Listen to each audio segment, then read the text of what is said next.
We're set to go. Again over the 950, away now. And Hawkeye Mort from the inside away fast. Also very quickly away, Premedale's going for the front, and Premedale's in the lead from Idyllic Prince.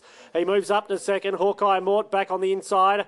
And then Scenic Bullet, who's back to fourth, followed by Terrific outside next of Telixton. And Zarboom's last, giving the leader 8 lengths start as they work to the turn.